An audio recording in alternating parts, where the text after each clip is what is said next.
pitch this week will be painted by the annual World Bank and International Monetary Fund meetings in Washington, D.C., and they'll run from the 21st to the 26th of October, with the main ministerial events penciled in for the 22nd to the 25th. The IMF's World Economic Outlook is always a thorough piece of work, and it will be interesting to see how the supranational financial agency sees the prospects for global growth, inflation, and interest rates across developed and developing markets, at a time when hot wars are still being fought in Eastern Europe and the Middle East, and cold ones are being waged with trade as a key weapon by China and the West. More prosaically, the third quarter results season will be running full tilt in the US, with Microsoft, Google's parent Alphabet, Tesla, and Amazon.com just 4 of the names due to play up at the plate stateside. Europe will be busy too, and the UK's trading segment will step up another gear, especially as the 3 big domestic banks will all report third quarter numbers in the coming week. Lloyds will get things started on Wednesday the 23rd, followed by Barclays on the 24th and NatWest on the 25th. The Asia-centric banks will report the week after, by the way, with HSBC due on the 29th and Standard Chartered will round it all out on the 30th. Now, the banking sector has actually shown good performance in the past year, despite the shallow recession in the UK in the second half of 2023.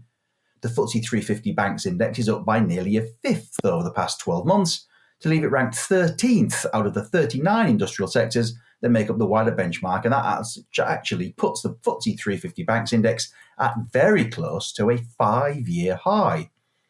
Now, in capital terms, Barclays is actually the 5th best performer in the FTSE 100 over the past year, with a gain of more than 50%. NatWest ranked 6th and Lloyds 17th. Standard Chartered, by the way, is 56th and HSBC 72nd, perhaps as a result of China's economic woes. Now, as we head into these third quarter results, analysts seem fairly cautious because aggregate pre-tax profits across the big 5 are seen as coming in flat to down in 2024 and again in 25 at around the £48 billion mark in total, though it must be said that's a level which easily exceeds the pre-financial crisis peak of £36 billion reached in 2007. For the 3 domestic banks alone, stated pre-tax profits also expected to be broadly flat in 2024 and 25 at around £20 billion, a figure which broadly meets 2007's high. And when it comes to these third quarter numbers, along with any guidance for the fourth, the themes and numbers to watch will be the same across each of Lloyds, Barclays, and NatWest. Namely, loan and deposit growth, the trend in net interest margin, trend in loan losses and asset impairments, litigation and conduct costs, and cash returns to investors.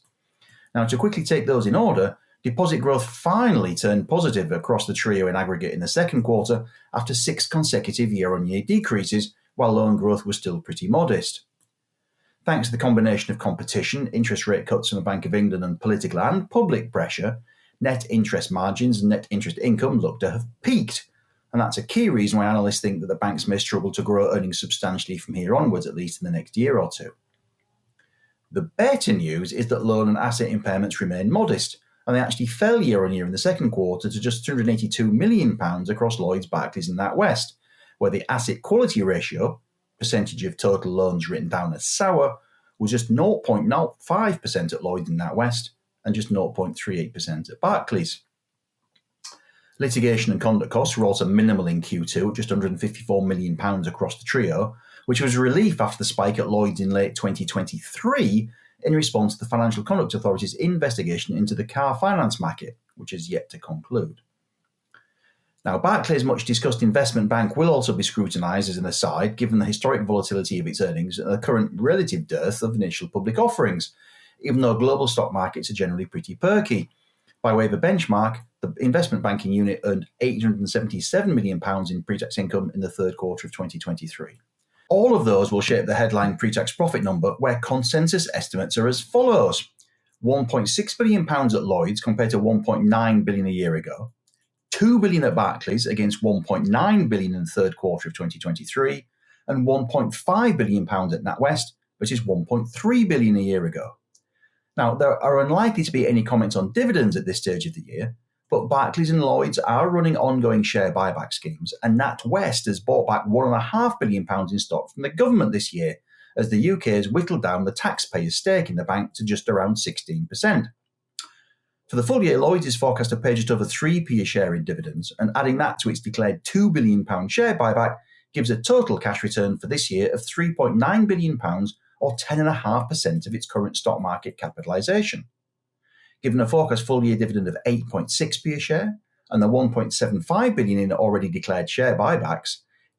Barclays is expected to return £3 billion in cash to its shareholders, or nearly 9% of its stock market value. And the forecast dividend from NatWest of just over 18p a share gives a total cash return of £3 billion when added to its already completed buyback, again, some 10% of its stock market capitalisation. Hope that you and your families are all in good spirits and keeping well. Thank you for watching, and I look forward to seeing you again next time.